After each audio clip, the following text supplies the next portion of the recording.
right, everybody. Well, I am back with Lanier DeBruzzi, and we are having a little rearranging going on this morning. I'm going to fix this real quick for you. It's the fall. It's new. Exactly. New shirts going on here. Well, we are talking about how sometimes it gets a little bit stressful when families coming over for the holidays and all these parties, and you want to do your best, but food can get stressful sometimes. It can, and then you have that added, when January 1 comes, you don't want to make those dreaded resolutions. So all the food that's available. So these great stress-free recipes and tips are going to help you enter the new year with fantastic. Right. So we're going to start with a harvest cheddar fondue. Okay. And the great thing about this fondue is that it's made with low-fat milk, which we already have some of in the pot, 2/3 of a cup, and we're going to add 1 cup of reduced fat cheddar. Okay. So I'm going to have you help me if you can stir while I add. I can do this. Okay.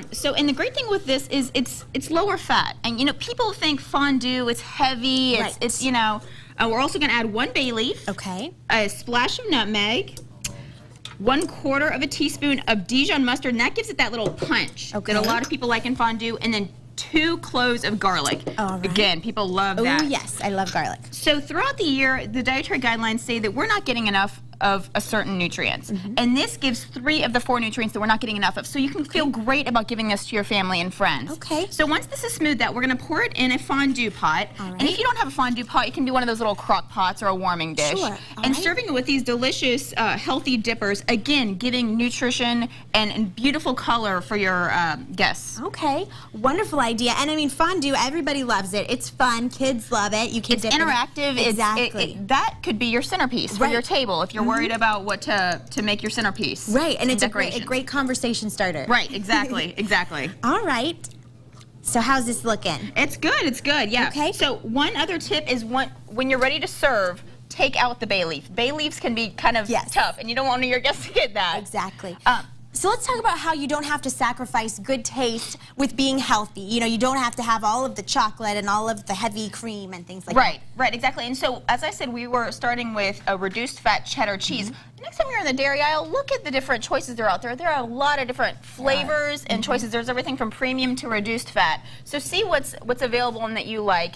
And starting with a low-fat dairy for any of your appetizers or meals helps to reduce the risk of many chronic diseases, including high blood pressure, which I know a lot of us feel like we're getting this time of year. Exactly. Okay. And so now, talking about decorating, you have fixed this so beautiful. I love how you have like the cheeses and the grapes and the walnuts all together. What are some tips you have for that? What I would say is bring the outside in. It's beautiful outside. We all love going on hikes this time of year and taking drives to see the leaves. Bring some leaves in, maybe a hurricane vase full of some acorns, or maybe even make this your centerpiece. Again, it is beautiful. This could be the center of your buffet, and people would love it and be talking about it. Exactly.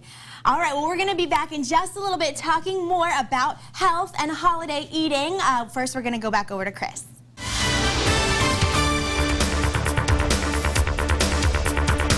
Welcome back, everybody. I am here with Lanier DeBruzzi, registered dietitian and nutrition affairs program manager with the Southeast Dairy Association.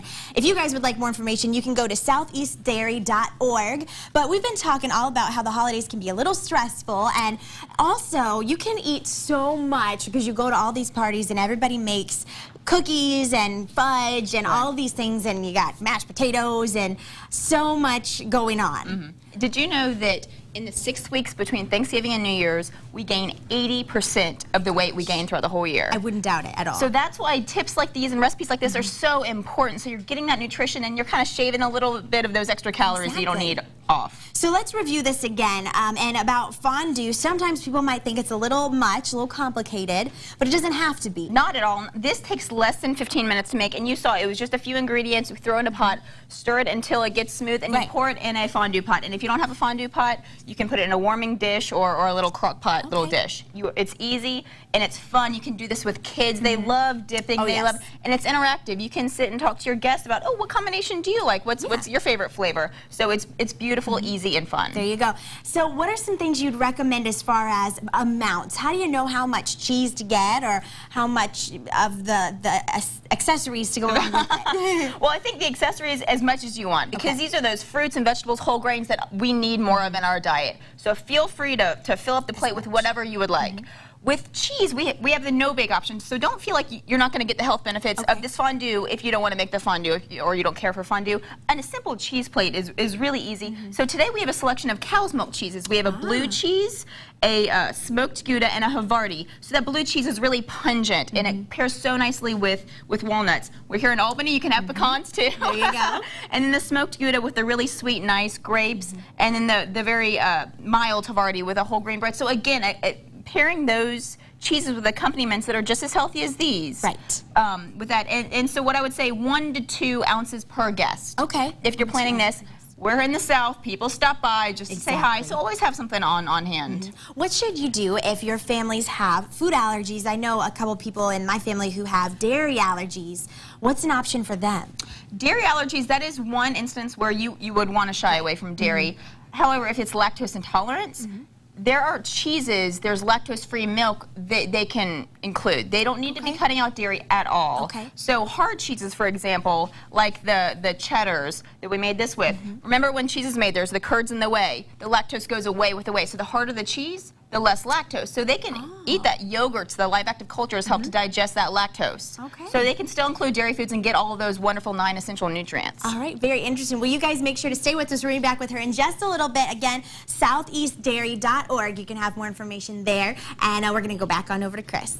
We are back with Lanier Jabruzzi, registered dietitian and nutrition affairs program manager with the Southeast Dairy Association, talking about eating healthy for the holidays and how to make it fun. You don't have to sacrifice flavor and taste for being healthy. Absolutely not, absolutely not. And as we've talked about, there's so many different flavors and tastes, and you and I were just talking during the commercial break, there's all these yogurts and milks and different cheeses out in the dairy aisle. Go take a look, go walk down the dairy aisle and you might see something that you haven't seen before. There you go, something new. Yeah. So sometimes though, you aren't the one hosting the party, you're not in control. So what do you do to stay healthy when you're going out to someone else's home? Well, this is going to sound funny coming from a registered dietitian, but eat before you go. Okay. The best tip that I can give you is have a good snack with a little bit of protein and some fat in it. So a cheese stick with some apple or slices of cheese with some whole grain crackers. That'll fill you up. You won't not want to eat, but it'll prevent that getting to the party and wanting to devour the whole buffet. Of course. I know what that's like. Yeah. Same thing for going out to dinner and any kind of party. The other thing is offer to bring something. You know, here in the South, we like to be the hostesses with the mostesses, or the host with the most. But offer to bring something, or ask somebody to bring something if you're hosting a party. There's no shame in that. That keeps you out of the kitchen and enjoying your guests and your family, which is what the holidays is all about. So as you kind of mentioned, there's some de-stressing tips to go along with being the host. Right, right. Again, ask for help. It's okay.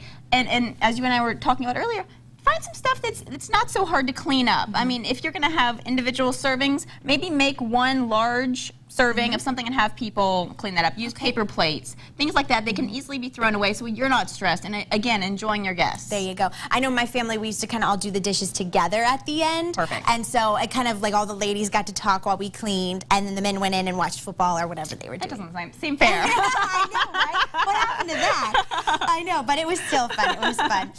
Okay, so holidays, you're going to be traveling, going around. What are about when you're in the car and people want to stop at the gas station and get those combos and all the other things? Right. What do you do in that situation? Well, if you're like my husband, he's a very efficient traveler. He wants to get to where he's going and only stop for gas. So what you can do is pack a cooler, like we normally do. You can have little yogurts, or if you don't want the spoon, the Go-Gurts, the little little squishy things. You can get cheese sticks, little chugs of milk, some sliced up apples, whole grain crackers, half a peanut butter and jelly sandwich, something like that.